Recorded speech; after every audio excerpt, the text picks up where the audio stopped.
नमस्कार, स्वागत है आपका। मैं हूं आपके साथ सुमित गुप्ता। आप देख रहे हैं न्यूज 18 अपडेट। शुरू करते हैं 5 मिनट में 25 खबरें।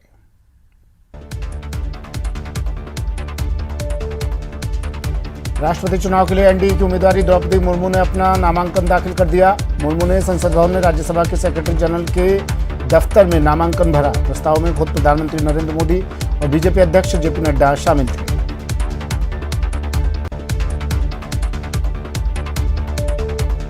इसके बाद मुर्मू ने कांग्रेस के अंतरिम अध्यक्ष सोनिया गांधी, पश्चिम बंगाल के मुख्यमंत्री ममता बनर्जी और एनसीपी प्रमुख शरद पवार से फोन पर बात की और राष्ट्रपति चुनाव में समर्थन देने की अपील की। महाराष्ट्र में सियासी बवाल थमने का नाम नहीं ले रहा है। अब उद्धव ठाकरे का बागी विधायकों का अल्टीमेटम, कहा वापस आते हैं तो ठीक, वरना कोई बातचीत नहीं होगी। सुप्रीम कोर्ट ने 2002 में गुजरात दंगों में तत्कालीन मुख्यमंत्री नरेंद्र मोदी को क्लीन चिट देने वाली एसआईटी रिपोर्ट के खिलाफ दाखिल याचिका को खारिज कर दिया। ये याचिका जाकिया जाफरी की ओर से दाखिल की गई थी। कोर्ट ने एसआईटी की जांच रिपोर्ट को सही माना है।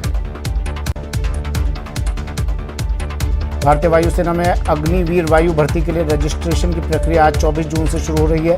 वायुसेना में 22 जून को इस भर्ती के लिए नोटिफिकेशन जारी किया था। इंडियन एयरफोर्स.nic.in पर जारी नोटिफिकेशन में चेक कर सकते हैं।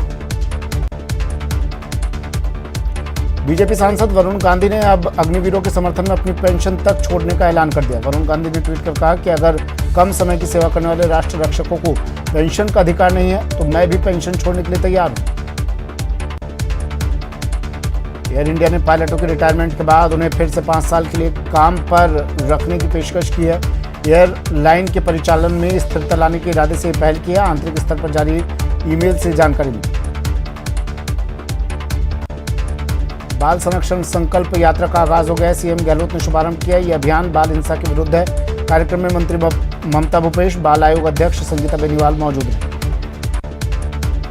Doctor Archana Sharma suicide case में एक बार फिर नया मोड़ आया। बीजेपी नेता जितेंद्र गोठान ने लालसोट थाने में जांच अधिकारी कालूराम मीणा के खिलाफ मुकदमा दर्ज करने के लिए परिवाद दिया। बीजेपी की जन अधिकार पैदल यात्रा बागरा पहुंची। यात्रा का आज चौथा दिन। ये यात्रा देर शाम जालौर पहुंची।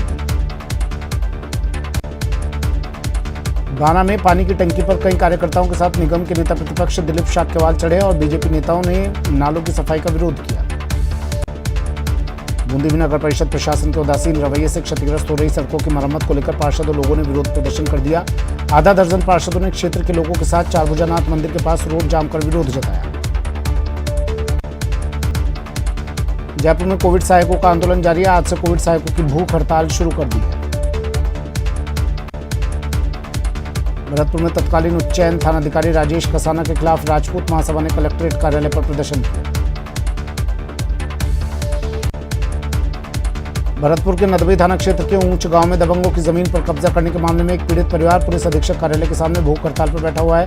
पीड़ित परिवार का कहना है कि जब तक आरोपियों की गिरफ्तारी नहीं हो जाती वो पुलिस अधीक्षक कार्यालय के सामने भूख हड़ताल पर परिवार के साथ बैठा रहेगा।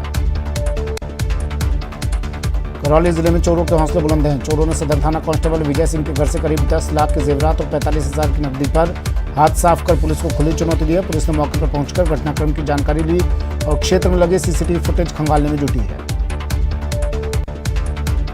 जयपुर में मामूली कहासुनी में एक युवक की हत्या कर दी गई। हत्या करने वाला भी मृतक का साथी है, जिसे विश्वकर्मा थाना पुलिस ने पूछताछ के बाद आज गिरफ्तार कर लिया। ये वारदात वीकेआई में श्याम कॉलोनी में हुई। अलवर में पुलिस और आबकारी विभाग की मिलीभगत से बिना लाइसेंस संचालित अवैध शराब के ठेके पर कोई कार्रवाई नहीं हो रही, जिसके लिए ग्रामीणों ने जिला कलेक्टर से शिकायत कर ज्ञापन सौंपा है। ग्रामीणों ने सबूत के तौर पर मौके का वीडियो भी पेश किया। चूरू में एक युवती से चाकू की नोक पर गैंगरेप का मामला सामने है। 2 हैवानों ने युवती को उस समय हवस का शिकार बनाया। फिलहाल पुलिस ने मामला दर्ज कर लिया है और गैंगरेप के आरोपी अभी भी पुलिस की गिरफ्त से फरार है। श्रीगंगानगर के पदमपुर थाने का हेड कांस्टेबल थाने की एक सीएलजी महिला सदस्य के हनी ट्रैप के जाल में फंस गया। पुलिस ने कार्रवाई करते हुए हनी ट्रैप में फंसाने वाली मुख्य आरोपी सुप्रीत कौर समेत 2 और महिलाओं को गिरफ्तार कर लिया। भरतपुर के गांव मदनपुर में हेला ख्याल दंगल पर लोकगीत गायन का कार्यक्रम आयोजित किया गया। कार्यक्रम में दूर दूर से आए लोकगीत गायक कलाकार मंडलों ने अपने अनूठे अंदाज में ऐतिहासिक, धार्मिक और पौराणिक प्रसंगों का वर्णन किया।